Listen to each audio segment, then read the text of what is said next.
Verjetno država ne bi mogla delovati. Statistika pač je prevzeta vsa področja. Poskušamo narediti take okoliščine, v katerih pa ti podatki še posebej zanimivi, kdaj pa tudi zabavni. Pa mislim, da je bila prelomna točka takrat, ko je bilo Evropsko prvenstvo v košarki, da tistih banan, ki smo jih pa na tekmi podelili Špancem, da tistih pa še nismo prešteli.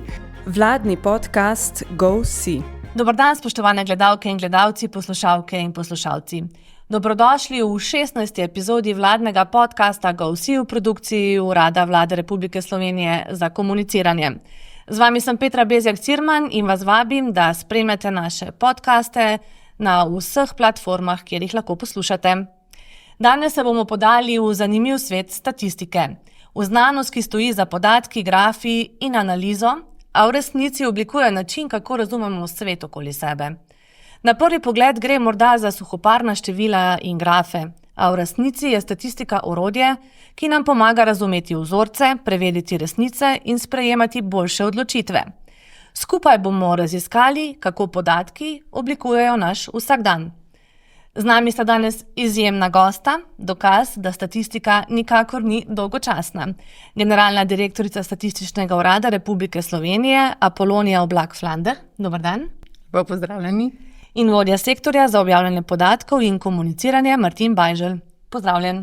Dober dan. Pred snemanjem smo se dogovorili, da se bomo tikali, upam, da nam uspe. Se bomo potrudili. Začenjamo s statistiko. V koliko podcastih sta doslej sodelovala Apolonija? Mislim, da sem sodelovala v enem, in sicer podcastu, videokast je pa danes zame prvič. Čestitke, kaj treme? Se bom pustila voditi in upam, da bomo tudi tole tremo zmogli. Sigurno, zagotovo. Martin, ti si pa veš javnega nastopanja, a ne? Tudi v Dobro jutro te kdaj vidimo. Ja, tam večkrat kot pa na podcastih. Sicer nekaj malega pa ima tudi izkušenj že s podcasti. Mislim, da 2-krat, da sem pa že bil. Torej treme ni? Čisto malo. Ok, ne grizem. Na Sursu se ukvarjate z mnogimi področji, ali morda spremljate tudi statistiko podcastov v Sloveniji? Statistike števila podcastov ne vodimo, nažalost. Izvajamo pa raziskovanja o uporabi IKT v gospodinjstvih in pri posameznikih. In v letošnjem letu, v prvem četrtletju, se je v Sloveniji poslušalo ali pa preneslo podcast kar 23% uporabnikov interneta. Tako da imamo tako splošne statistike, ne pa da bi vodili pač, kdo vse podcaste dela in da bi nekako na nekem mestu skupaj zbirali. No? Martin, torej novo orodje, ki se ga moramo poslužiti? Definitivno. Svetujete torej? Ja. Podcast je objavljen na petek 13. Zveni zlovešče, upam, da se bo uredno naložil. Verjetno imate tudi kakšen statistični podatek o petkih 13. Ja, se najde tudi nekaj o petkih 13. v naših bazah. Zdaj, najbrž tisti najbolj zaželen podatek, se pravi, ali je to zares nesrečen dan ali ne, tega pa žal nimamo. Lahko pa sklepamo, da to ni za vse nesrečen dan, ker na petek, 13. decembra, rojstni dan praznuje približno 5000 prebivalcev Slovenije, tako da oni mislim, da ne bodo tako nesrečni in bodo imeli razlog za slavje. Ampak, tako kot sem pa rekel, če je pa to res nesrečen dan ali ne, tega pa žal tudi statistik ne vemo. Torej vse najboljše vsem tem 5000 v Sloveniji. Za statistiko pravijo, da je ključ, ki nam pomaga odkriti vzorce v kaosu, preveriti trditve in sprejemati boljše odločitve. Od športa in zdravstva do politike in ekonomije, povsod, kjer se srečujemo s podatki, statistika igra pomembno vlogo. Apolonija, katero področje je po tvojem mnenju danes preprosto takšno, ki ne bi moglo delovati brez statistike? Na statističnem uradu zbiramo podatke za vsa področja. In težko bi izpostavila eno področje, ki ne bi moglo delovati, ker je res statistika pač je prevzeta vsa področja. Tako kot ste že omenili, verjetno država ne bi mogla delovati. Ne? Mi smo vladna služba in v bistvu podpiramo delovanje države. Je pa naša vloga tudi v tem, da v bistvu zagotavljamo podatke tudi za podjetja, prebivalstvo, da se lahko odločajo tudi o svojih poslovanju podjetij, svoje osebne odločitve sprejemajo na podlagi podatkov. Recimo, mogoče, če gremo čisto na neko osebno raven, Na Statističnem uradu smo že pred leti vzpostavili podatkovno bazo imen na podlagi centralnega registra prebivalstva, in tam lahko tisti, ki iščejo imena za novorojence, pobrskajo po naši bazi, ki je prosto dostopna, in pogledajo, katere so najpogostejša, tako da mogoče niso vsi v tistem območju, kjer se bo ta otrok rodil, enako poimenovani. Tako da verjetno je neko področje makroekonomije, kjer si res ne predstavljamo v bistvu brez uradne statistike, ali pa recimo področje demografije, da vidimo, kaj se nam dogaja v prebivalstvu, turizem, kmetijske statistike, res v bistvu pokrivamo celoto. Tako da je res bogat nabor in si želimo, da bi ti podatki tudi bili uporabljeni za podatkovno podprto odločanje, tako kot smo rekli, na ravni države, podjetij, posameznikov, družbe kot celote. Kako nam torej izboljšuje naše delovanje, tako kot posamezniku, kot podjetjem, družbi? Verjetno bi lahko navedla en primer, mogoče bo to najlažje razumeti, recimo z področja statistik turizma. Se pravi, na Statističnem uradu zagotavljamo res široko paleto statističnih podatkov na področju turizma. In če gledamo najnižjo raven, se pravi na ravni poslovnega subjekta, tisti, ki delujejo na področju turizma pa gostinstva, tam najdejo podatke, da se lahko primerjajo z drugim, kako poslujejo. Koliko recimo oni imajo prenočitev s primerljivimi drugimi, recimo nastanitvenimi obrati, na lokalni ravni lahko gledajo, kaj se jim dogaja v naši destinaciji, v sosednji destinaciji, potem gremo na višjo raven, recimo Slovenska turistična organizacija, ko imamo recimo sezonsko večji priliv gostov, lahko usmerja tokove na podlagi naših podatkov in nenazadnje seveda država, da postavlja strateške odločitve o upravljanju tega področja državi. Zato, da je trajnostno, zato, da je ta dodana vrednost, ki se potem vrača v okolje in pa za poslovne subjekte. Če SURS nekaj mesecev ne bi deloval, kdo se ne bi znašel v državi? Iskreno povedano, mislim, da bi najhitreje dobili klice za področje statistike plač, inflacije, bruto domačega proizvoda. Statistikom se nam zdi včasih, da že produciramo preveč, vendar takoj naslednji dan, ko nečesa ne objavimo, ali imamo zadrege s samim procesom, ali pa smo se odločili, da bomo naredili selekcijo, kaj sploh še bomo v prihodnosti objavili, takoj naslednji dan vidimo, da imamo uporabnike nekaterih podatkov, za kateri smo mislili, da so že tako rekoč sami sebi namen. Tako da mi zelo skrbno vsako leto razmislimo, ali moramo te podatke še zagotavljati ali ne, ali so uporabniki in vedno skušamo biti racionalni pri tem, pri čemer pa moramo seveda podpreti različne uporabnike, in teh je res veliko. Ste vladna služba, torej eden od uporabnikov je tudi vlada. Kako ji pomagate pri njenem odločanju? Mi sodelujemo z vlado, z ministrstvi, predvsem na način, da zaznavamo njihove uporabniške potrebe. Mi neprestano spremljamo, kaj se dogaja na področju sprememb zakonodaje ali nove zakonodaje, spremljamo tudi, kaj se dogaja na evropski ravni, ne samo na področju statistične zakonodaje, ampak tudi, kaj se predvideva, da bo država mogla zagotavljati, zato da bomo lahko v bistvu se podatkovno podprto odločali. Tako da v bistvu naše delo je kontinuirano spremljanje teh uporabniških potreb in imamo tudi, bomo rekli, eno dobro prakso v Evropskem statističnem sistemu. Že od 80 let imamo vzpostavljene statistične sosvete, kjer mi nekako na leto pa pol v bistvu srečamo vse uporabnike in dajalce podatkov, zato da ostajamo relevantni, in da imamo res kakovostne podatke za uporabnike. Martin, ti s svojimi sodelavci pripravljaš pa te podatke na tako zabaven in razumljiv način, uporabljate tudi družbena omrežja in bili ste celo lani nagrajeni. Prejeli ste nagrado Slovenskega društva za odnose z javnostmi. Zelo lepo so zapisali, zdaj bom prebrala. Komunikacijskemu oddelku Sursa je uspelo oblikovati vrhunske profile na družabnih omrežjih, ki približujejo statistiko njenim neodjemalcem in navdušujejo za podatke najširšo javnost. Profili na socialnih omrežjih navdušujejo z duhovitimi, aktualnimi, vselej pa verodostojnimi vsebinami in beležijo izjemno potenco naraščajoče priljubljenosti. Kako vam to uspeva? Koliko vas je? Kdaj ste se sploh odločili, da boste prišli na takšen način predstavljanja statistike navadnim ljudem, nam, državljanom? Ja, teh pohval se kar ne moreš dovoljno poslušati, no, tako da hvala za tole. Čestitke. Ja, za čestitke. Pravzaprav smo pa na družbenih medijih smo že zelo dolgo časa prisotni. Najprej smo bili na Twitterju, spravo na zdajšnjem X-u, in sicer že tam kar nekje okrog leta 2008-2009 mislim, da smo že odprli profile.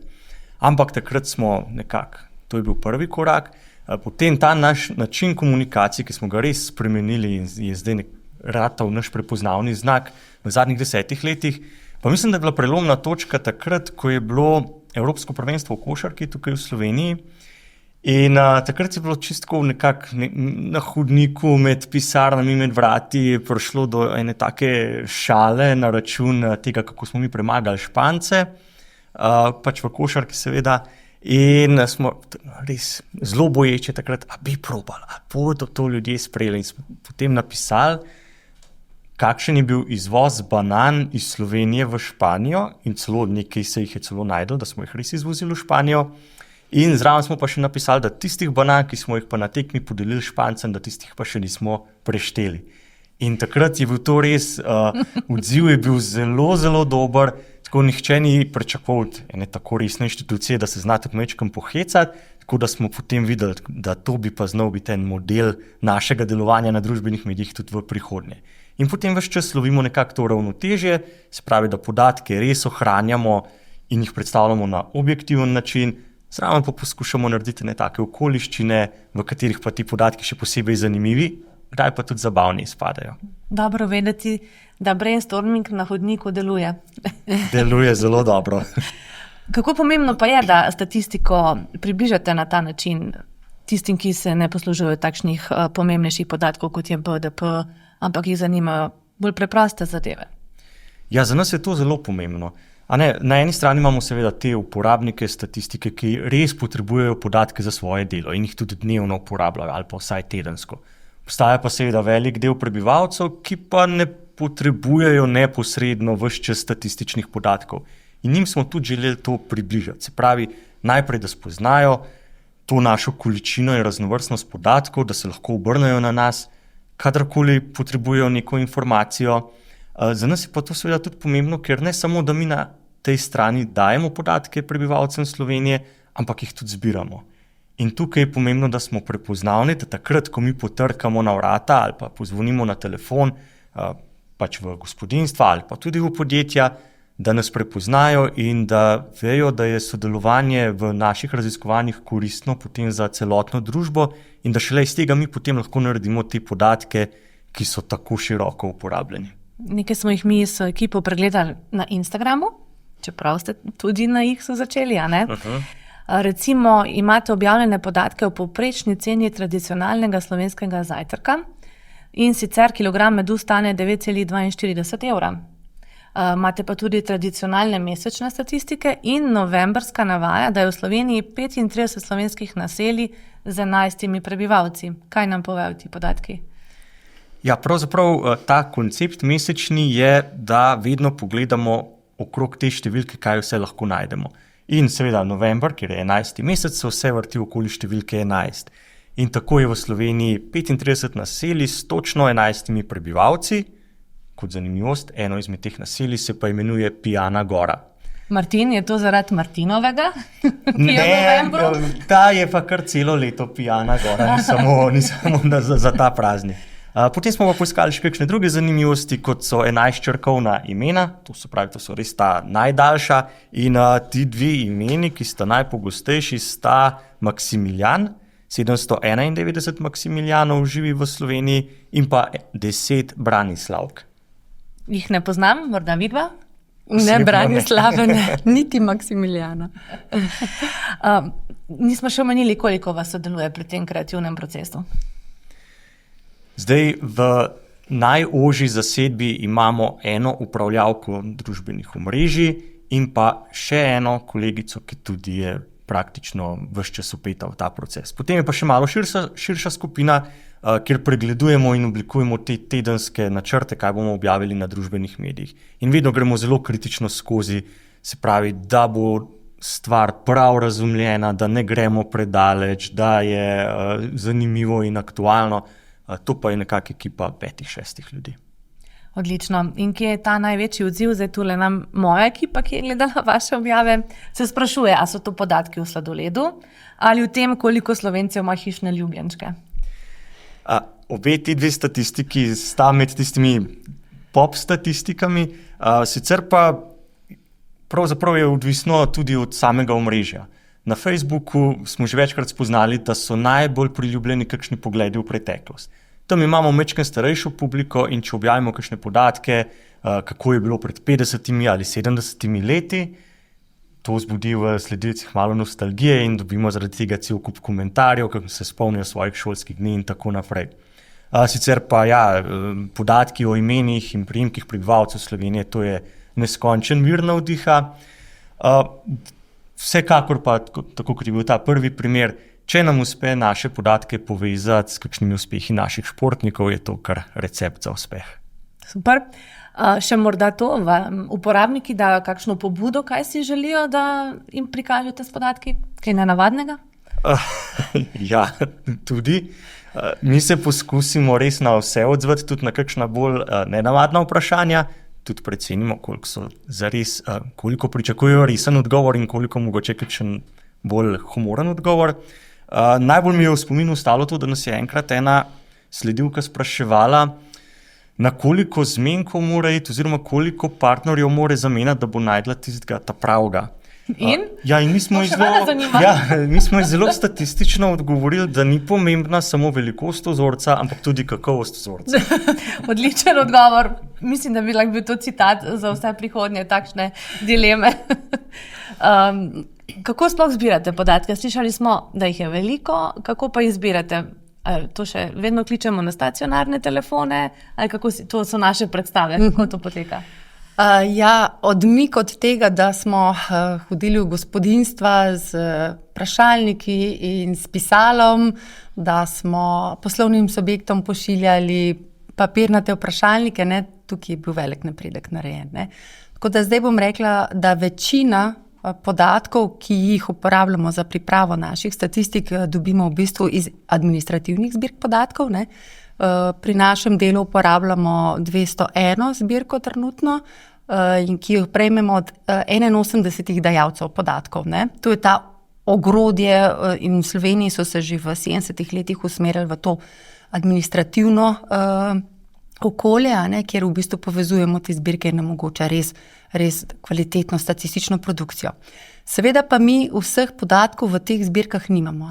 Tako da mi še vedno moramo del podatkov tudi zbrati neposredno, tako od poslovnih subjektov. Mi še vedno zberemo okrog 64,000 poslovnih subjektov podatke, ampak v 95% v bistvu podatke dobimo po elektronski poti. Potem imamo pa tukaj še osebe in gospodinjstva. Seveda mi bomo vedno morali ohraniti en del raziskovanj takih, kjer rabimo podatke neposredno od oseb in pa gospodinjstev. To so take bolj mehke vsebine, ki niso v zbirkah. Tako da tukaj se pa lotevamo na različne načine. Recimo, če govorimo o uporabi informacijsko-komunikacijskih tehnologij, je seveda razumljivo, da ko pridemo tudi na teren, se pravi gospodinjstvo, da pa vprašamo, če uporabljajo internet, ker ni logike, da sprašuješ o uporabi interneta s spletnim vprašalnikom. Se pravi, moraš narediti razmislek, kako je, ampak to je eno redkih raziskovanj, kjer še gremo na teren, pa recimo imamo še anketo o življenjskih pogojih, recimo je taka. Potem pa kombiniramo vedno še neko drugo metodo zbiranja, ki je pa bolj elektronska, to je pa recimo spletni vprašalnik, v nekaterih primerih pa še vedno tudi uporabljamo telefon in še vedno pokličemo na stacionarno številko, ker nam niso dostopni podatki mobilne telefonije. Tako da tukaj je za nas velik izziv in zato vedno bolj prehajamo v bistvu na spletne vprašalnike. Tako da v splošnem bi rekla, da se je pač seveda digitalizacija zgodila tudi statističnemu uradu, predvsem pa ves čas zasledujemo, da bo način tam, kjer morajo še, pač ali poslovni subjekti, kmetijska gospodarstva, osebe, gospodinjstva sporočati podatke, da jim bo na udoben način, njim prijazen način, da v bistvu jih nekako seznanimo, zakaj te podatke potrebujemo na državi in skušamo, da so ti vprašalniki v bistvu res čim krajši, da v bistvu tudi podatke, vse tisti del, ki jih pa imamo v zbirkah, uporabimo, da potem produciramo statistike. Tako da je zelo kompleksen sistem, bi rekla. Kaj pa umetna inteligenca? Bo to zaznamovalo vaše delo? Definitivno. Zdaj seveda mi že stopamo, že delamo majhne korake na tem področju, predvsem na tistem področju, kjer v bistvu mi že imamo objavljene podatke. Tam v bistvu seveda nam ni nobenih zadržkov, kar se tiče statistične zaščite. To, kar mi objavljamo, je vsem javno dostopno in na tem v bistvu že gradimo in tudi zdaj pač stopamo v en evropski projekt, da bomo razvili zlasti na področju povezovanja statistik in pa prostora, da bodo uporabniki imeli boljšo izkušnjo in bo lažje prišli do podatkov. Zdaj pa, če pa govorimo o uporabi ali pa integraciji umetne inteligence v procesih do objave, tam smo pa mogoče še malce bolj zadržani, ker gre pa za neka zaprta okolja in mi vedno skrbimo za to, da so podatki pri nas na varnem, vemo pa, da pri umetni inteligenci gre za odprtokodne rešitve pogosto in teh se ne upamo prenašati v naš proces, ki je do objave. Tako da tukaj tudi računamo na pomoč Ministrstva za digitalno preobrazbo. Upam, da bomo ena pilotna inštitucija, kjer bomo testirali umetno inteligenco tudi v teh procesih, ker vidimo veliko potenciala, tudi zato, ker mi želimo biti vitki pri tem, kako delamo in na kakšen način delamo in biti smart na nek način, da bomo lahko različne procese izboljšali, pohitrili in da bo manjša možnost napak. Tako da res vidimo veliko možnost. Nismo pa še tam, mogoče samo še to povem, da seveda se podobno teh stvari lotevajo tudi drugi evropski statistični uradi v Evropskem statističnem sistemu, pri čemer Evropska komisija zagotavlja neka sredstva, da skupne rešitve, se pravi skupne kode se razvijajo, ki jih pa potem lahko lažje integrirajo v svoje procese potem statistični uradi, se pravi na nacionalni ravni. Tako da to področje je res zdaj nas bo oblikovalo in mi smo drzni, tako kot vi ste, smo na družbenih medijih, ampak moramo pa res paziti na to etiko rabe umetne inteligence, informacijsko varnost, tako da tukaj smo pa mogoče malo bolj konzervativni. Nekaj ste že omenili, s katerimi institucijami sodelujete pri obdelavi podatkov in predstavitvi, so samo vaši zaposleni ali se tudi z kom drugim povezujete? Zdaj mogoče uvodoma povem, da Slovenska državna statistika ni samo statistični urad, pač pa je tudi Nacionalni inštitut za javno zdravje in pa Banka Slovenije. Se pravi, to so 3 inštitucije, ki v bistvu so državna statistika in mi vsi obdelujemo podatke za namene državne statistike. In tudi med seboj si lahko izmenujemo, ker gre vseeno za zaprt prostor, bomo rekli, izmenujemo mikropodatke med seboj. Se pravi, producenti smo tako rekoč 3 uradne statistike. Podatke, ki jih mi proizvedemo, se pravi statistični urad, so naši. Izjemoma v bistvu poskusimo dobiti še kakšno podporo zunanjo, predvsem, ko delamo na razvoju nekih statistik, recimo se povezujemo z Geodetsko upravo Republike Slovenije in podobno. Ampak na koncu je naša produkcija zato, da bolje obvladujemo procese, da je metodologija jasna, transparentna in to potem tudi zelo jasno in transparentno predstavimo našim uporabnikom, kaj je vse za podatkom, ki je objavljen na naši spletni strani ali pa v podatkovni bazi. Vam je pa vsem tem času uspelo ohraniti strokovnost? Absolutno, to je naša osnova, strokovnost. Seveda so izzivi na tem področju, ker se digitaliziramo in tako naprej, vemo, kakšna je situacija na področju kadrov trenutno, kakšna je razpoložljivost, tako da če hočemo mi iti po poti razvoja, seveda imamo večje kadrovske potrebe po teh strokovnjakih, po podatkovnih analitikih, matematikih. To je predpogoj, da mi lahko delujemo. Mi seveda vzgajamo tudi ali pa bomo rekli, priučimo kader za delo na statističnem uradu, v državni statistiki. Ta proces ni kratek, ampak je pa zelo namero temu, da ti naši novi zaposleni v bistvu potem razumejo ustroj našega delovanja in da smo res profesionalni, ne. Mogoče sam še en dodatek, ne. Glede strokovnosti pomembno je pa tudi to, da smo neodvisni, ne, profesionalni in obenem transparentni, kako delujemo, ne. Da v bistvu z našim delom, z našo transparentnostjo v bistvu delamo na tem, da smo zaupanja vredni, ne. In kot veste, pravi nek pregovor, ne, da je zaupanje plašna ptica, ne. Ko enkrat izgubiš zaupanje, v bistvu zelo težko povrneš nazaj, ne. Tako da to so stvari, ki so med sebojno zelo tesno povezane, ne. Omenili ste že pomanjkanje kadrov, ampak delujete pa tudi na področju mladih, in sicer z mladimi statistiki. Sodelujete v projektu Evropskih statističnih iger, sodeluje ekipa, ki je sestavljena iz učitelja, mentorja in največ 3 dijakov. In pred nekaj leti ste celo zmagali na evropski ravni? Ja, zmagali so naši mladi, ki so se prijavili na statistične igre mladih. Tukaj bi predvsem izpostavila to, da je v 8 letih, se pravi letos že organiziramo 8. Evropske statistične igre mladih v Sloveniji, da smo v bistvu skozi ta proces mi, se pravi, ko se mladi prijavijo, a ne, ko se ekipa prijavi, jih mi tudi statistično opismenimo, a ne. Oni grejo skupaj v sodelovanju s statističnim društvom, a ne, v bistvu mlade vodimo čez nek proces, da razumejo statistike, kako analizirati, kako predstaviti podatke in potem pač oni imajo predstavitev, pa če grejo v izbor, potem naprej na evropsko raven, tudi video, a ne. In mi smo že v teh 8 letih v bistvu v ta sistem statističnega opismenjevanja vključili 8,000 mladih, kar ni nezanemarljivo. In tudi v bistvu interes je vedno večji. Naprimer, če smo imeli 400 mladih v prvem letu, ki so se prijavili skupaj z mentorji na statistične igre mladih, imamo letos 1400 prijavljenih, a ne? In mi smo na to zelo ponosni. Predvsem pa gradimo med mladimi neko zanimanje za statistike in nadejamo se, da bo mogoče kdo izmed njih se odločil tudi postati državni statistik, če temu tako lahko rečemo. Če spremlja družbeno omrežje, na katerih so mladi vse več, zagotovo, ne? Mlade zanima statistika. Kaj opažate na teh vaših kanalih? Ja, že preko družbenih omrežij dobimo kar veliko mladih, sicer se nam izmikajo, vedno gredo na kakšno drugo platformo, tako da jim malo sledimo. Ampak generalno pa je spet stvar tega, kako jim predstaviš statistiko. In tukaj zelo potem malo ločujemo. Se pravi, če za osnovnošolce izbiramo bolj kakšne enostavne podatke, pa jim predstavimo statistiko imen, pa kakšno statistiko porabe, naprimer koliko čokolade pojemo in teh zadev.